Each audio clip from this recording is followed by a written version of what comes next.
Vous dites que c'est un moment d'histoire? C'est un choc historique pour la Grande-Bretagne. D'abord, son peuple est souverain, il a fait son choix. À lui maintenant de gérer les défis qu'il va avoir à relever. C'est un choc historique pour nous aussi, et je crois que la plus grosse erreur que nous pourrions faire, ce serait de laisser entendre qu'à 27, on va continuer comme avant.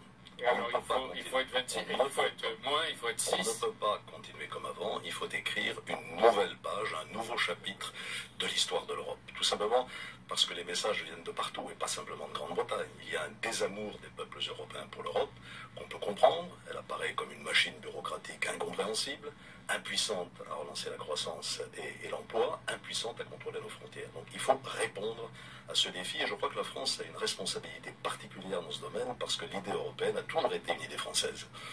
Et l'Union européenne n'a jamais su trouver l'adhésion des peuples, vous en parliez, ni des solutions qui ont été rapides et efficaces aux questions de terrorisme, de sécurité, de migrants, d'énergie. Il faut mettre sur la table un certain nombre d'idées claires, et je le répète, c'est le rôle de la France. Première idée, stop à l'élargissement. Faire entrer la Turquie aujourd'hui dans l'Europe, c'est la disloquer définitivement.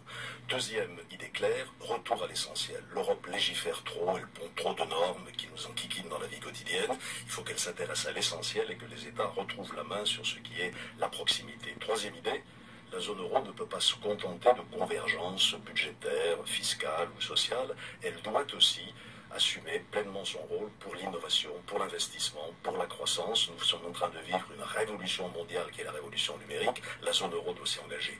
Quatrième point très important, les frontières. Qui est prêt à contrôler réellement les frontières extérieures de l'Europe? Nous en parlons et nous ne le faisons pas.